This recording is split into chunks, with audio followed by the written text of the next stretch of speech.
What is going on YouTube? Dad with a bike coming at you. I am heading into work, so I figured now would be a good time to chat with y'all, sync up this week, give you some of that good old content, or the best content I can muster. And so today what I figured we would actually talk about is my overall like motovlog setup, like what I use for my camera, what I use for my mic, kind of the the whole setup, the whole shebang. And we'll even also, I think, probably talk about, or at least I'll link somewhere, my ProTune settings for my GoPro. So stick around, hopefully it's informative, and we'll see you all in just a second.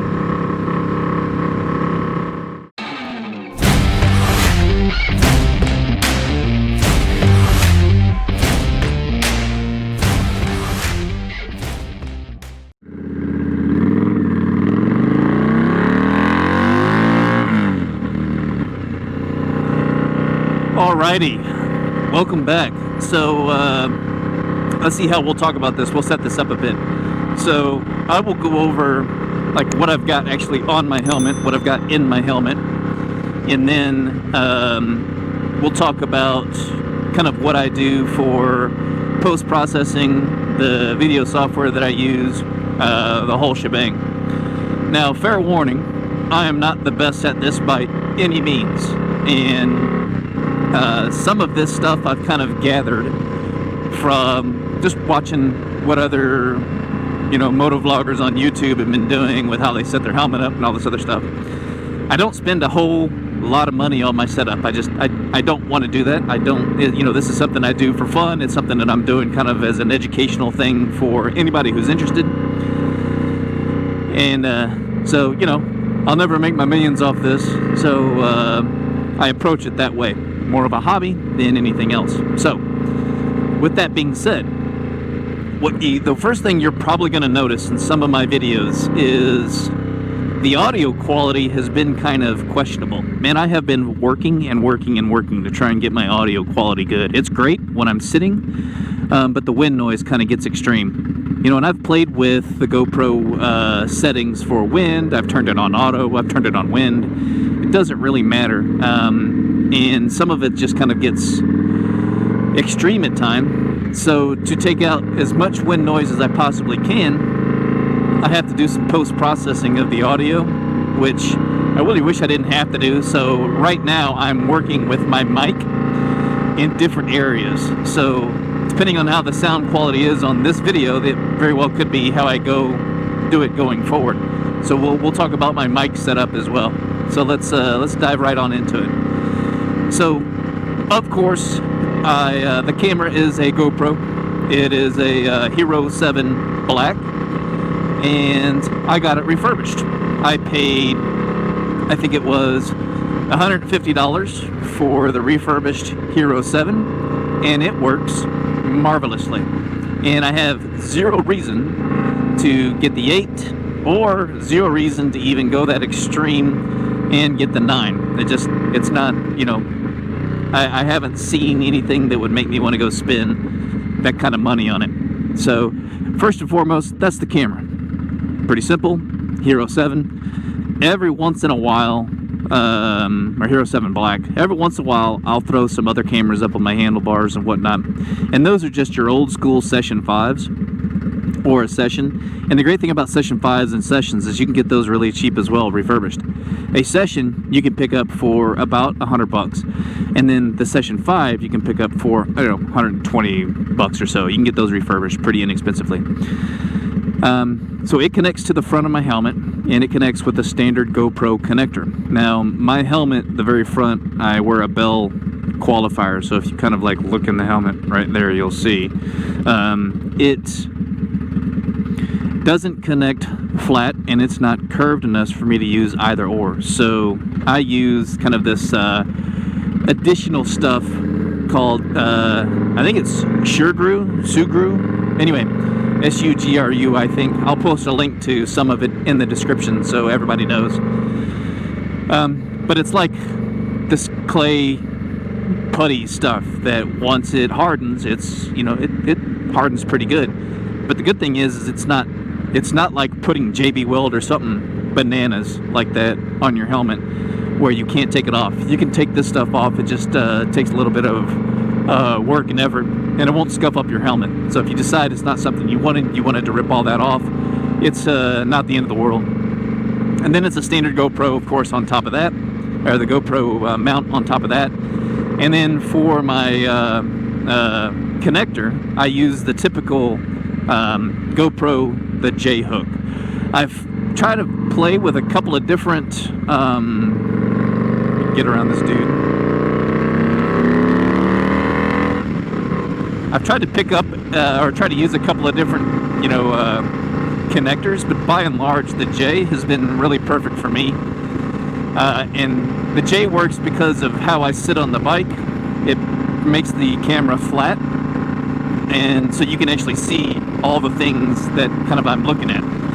You know, if you lean more forward, if you have a sport bike or something like that, you may have to do multiple connectors to kind of get it to do what you want to do. So, you know, it really does depend on the bike you ride and the overall setup.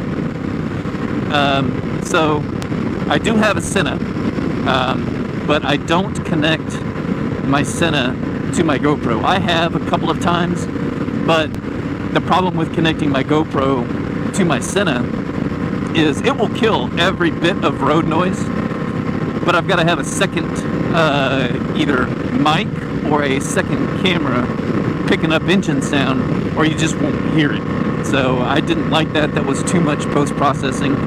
I spent more time jacking around with audio than anything, so I went straight back to the good old microphone plugged into the GoPro. So to do that, because I have the Hero 7, there's that goofy little black extender you have to buy for the 7 and up. So it sucks, is what it is. Wish you didn't have to do it, but you do. So it plugs in. The case that I have, I'll put a link to that description on the case that I use. But I actually got the case idea from watching Chase on Two Wheels when he did his Here's How I Set Up My GoPro, because it lets me take that little black extender and it slides it inside, so I don't have to like lash it or strap it or do anything crazy to get that little extender to hook in. For the mic, I use a Purple Panda, and at the end of the Purple Panda, it's got a dead mouse to try and kill off as much wind as I can. And it connects into that little GoPro Black extender, and then all of that wiring, I take some audio tape, Gaffers tape I think is what it's called, and I'll put a link to the Gaffers tape as well. But I take the Gaffers tape and tape it all up into my helmet, and that one takes a while because the cables are kind of long, but I'm very particular with my helmet fit. I don't want any wires or anything giving me tension headaches or anything, because I wear a pretty tight helmet. So because I'm very careful about how I run the wiring, it's all out of the way. It all fits in there with my Sena speakers as well, so I've got it all tucked in there nice and neat. And that's really what it is. It's all about neatness, for me anyway. So that's really all that's on the helmet itself. Now for my GoPro settings, what I do is I do enable ProTune. I will throw up in just a second like a whole list of all my ProTune settings. I've monkeyed with those quite a bit. I've tried to play with different ones, and the ones that I have came across, the ones that I have finally set, they seem to work well for me in the most in most conditions, so that's great. And I don't put any filters or anything like that on the GoPro either, so if you want to put filters on, then you can do that. Chase on Two Wheels does a good overview on like indie filters and that kind of stuff you can put on a GoPro. I don't, so you know, it's up to you. But I'll post all my ProTune settings. post-processing is where the magic happens, really. So I record in my camera. I record at 1080, 60 frames per second, Superview. And I do that so you can get all the goodies. You know, you can see everything. It saves my battery, and it doesn't consume a whole bunch of space on my SD card. Because what I do anyway is, when I'm doing the post-processing, I will actually export the whole video that I've created. I'll export it in, I'll export it in 4K. And I have found that when I export in 4K, like rather than record in 4K, my video quality, once it gets up onto YouTube, is insanely better. And it gives the viewers the opportunity to choose between, they want 1080, they want the 1440, or they want the 4K. So you get, it lets the viewer kind of have different options. So that's what I do. Record in 1080p, 60 frames per second. Export 4K, 60 frames per second. So makes the videos look kind of nice. It takes a while. It takes takes my computer about an hour and a half to export a video that size. So, you know, my typical videos are like between 7 and like 12 minutes. It depends on how much I ramble. Like this will be a long video, but that's usually about what they are. As far as like software goes, I do not have, you know, Adobe or any of that stuff. I run a Linux operating system at home. I'm a tech geek. That's where my career is, and I live and die in the Linux operating system. So I use software specific to Linux, and specifically I use some software called Lightworks. I'll post a link to Lightworks. I like it. It is full featured. There is not a dang thing that you can't do with Lightworks. You know, green screen stuff, all that stuff. So anything that you can do with most of the popular video processing applications, you can do with Lightworks. It, of course, isn't as user-friendly. You know, it doesn't have all like the cool super features like you know, Adobe does and all that stuff. But anyway, that's what I end up using for exporting my videos. And then as far as like creating thumbnails, so what I do when I create a thumbnail, again, I kind of go cheap on this. You probably tell some of my thumbnails aren't the best, but I'm learning. I'll actually will take a picture of something with my phone, or maybe there's a screen grab on my GoPro that I really like, and Lightworks lets me take screenshots as I'm watching a video. So as I'm running through a video, I'm like, oh, that's a cool, you know, that's a cool shot. I can take a screen grab of that and turn that into a video if I want, or into a thumbnail if I wanted to. I use GIMP. Again, like I said, I use Linux. GIMP is a open source. It's a free video editing software that you can use. It's, you know, known to be used in Linux, but you can actually install it and run it in Windows as well. So if you're looking for a pretty powerful photo editing software that's free, check out GIMP. And I'll post a link in the description, like, to that too.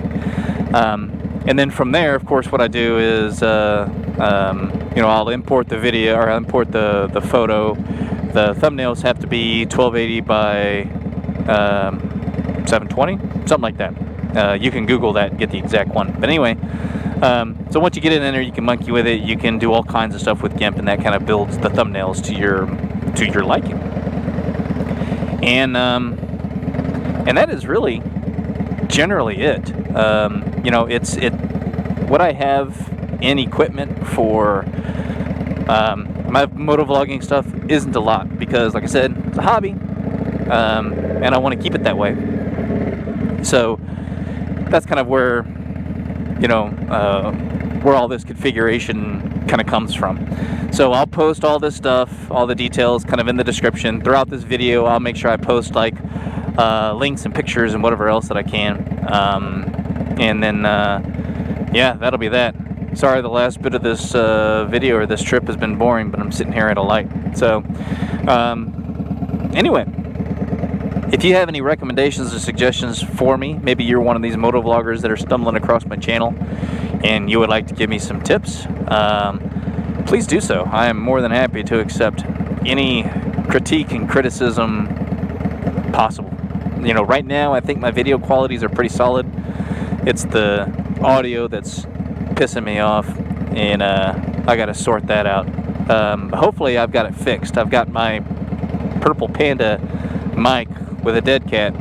It's now up like right in front of my face, right on my chin. I do have a chin curtain, and I have that sucker taped down using Gaffers tape like it's nobody's business. So hopefully I've got it in a position right now where it is free from wind noise.